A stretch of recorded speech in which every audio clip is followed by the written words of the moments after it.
Hey there, and welcome to this explainer. Today, we're stepping back into one of the absolute most defining and challenging periods in modern history, the Great Depression.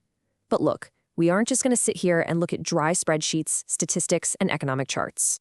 We're going to explore this monumental era through the actual lived experiences, the daily struggles, and the very faces of everyday Americans who had to navigate the total collapse of the world they knew.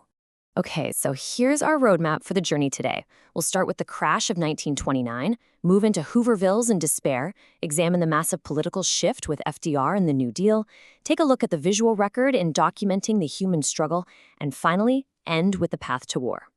$30 billion. I really want you to let that number sink in for a second. In just one single week in late October 1929, that staggering amount of wealth simply vanished into thin air. Poof. Gone. To put that massive figure into perspective, that was literally 10 times the entire federal budget back then. This was the immediate, gut-wrenching shock of 1929. It was driven by an era of extreme excess credit, rampant speculation, and this sudden, terrifying realization that all those boom times were just built on a house of cards. So, Part 1, the crash of 1929. The abrupt end to the Roaring '20s. Leading up to this, the United States was riding high like a warm summer breeze, a modern powerhouse filled with new machinery, jazz music, and a booming stock market. But it triggered a massive chain reaction, and suddenly, it was everybody's business. Actually, it's really important to know this wasn't just some high finance problem for the wealthy elite on Wall Street. When the speculators went broke, they brought down the banks right along with them.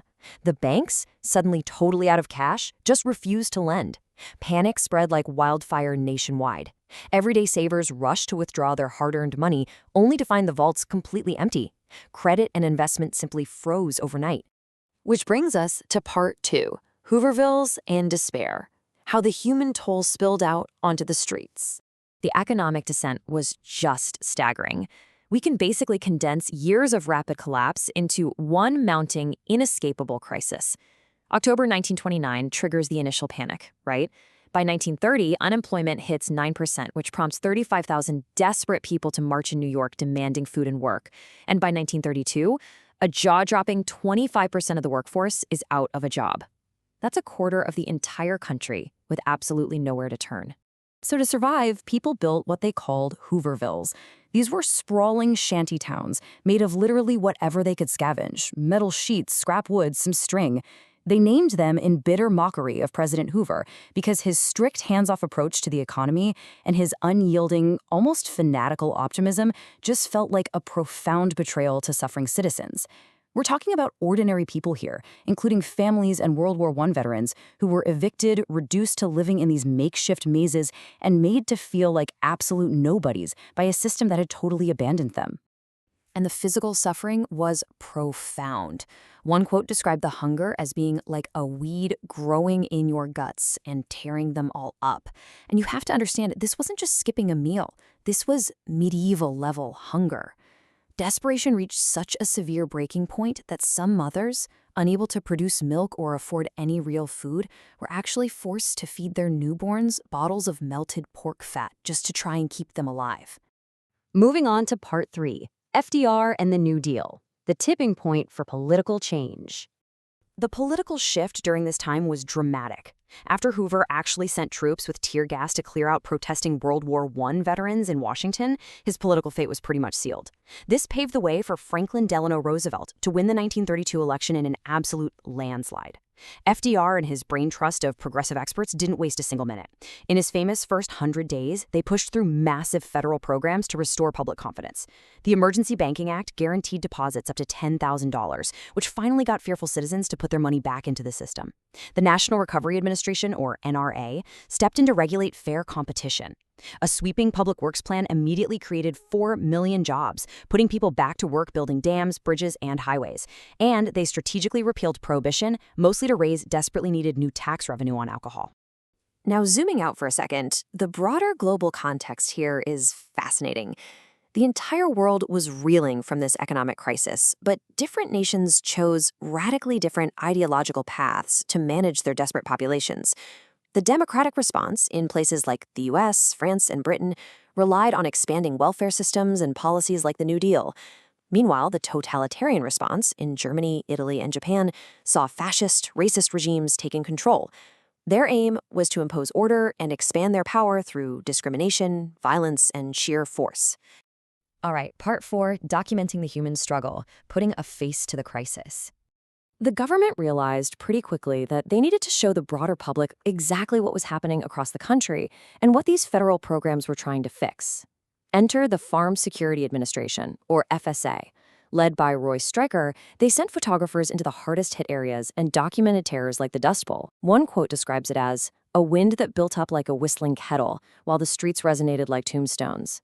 Years of over-farming in the 1920s to meet consumer demand had led to a catastrophic, man-made ecological disaster.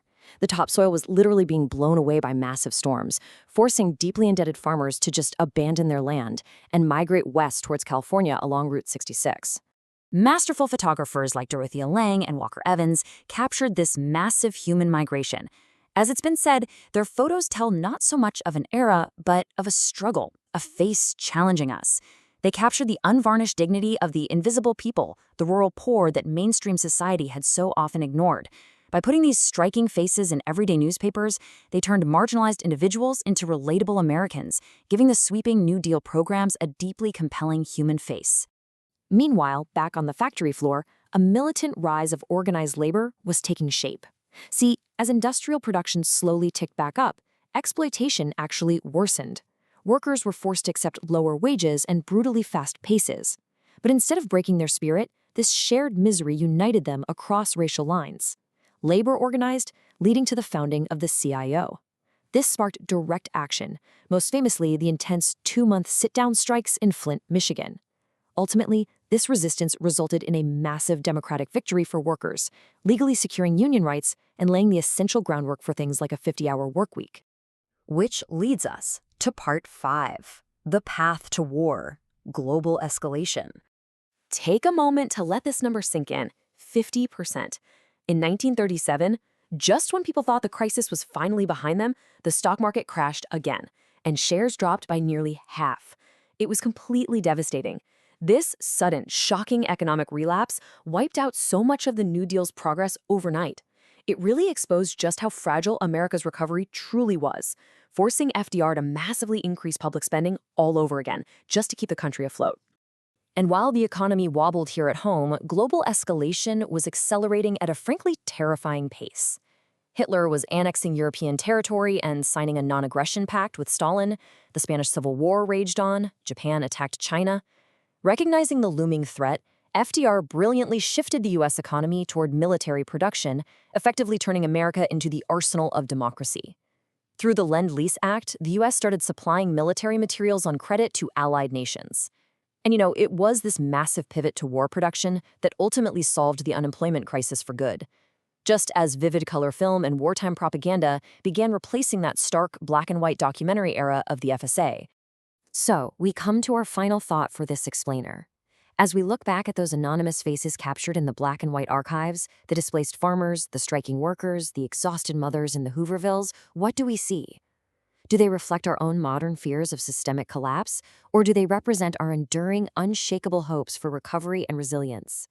When we study the Great Depression, we really aren't just looking at economic history. We are looking into a mirror of human endurance.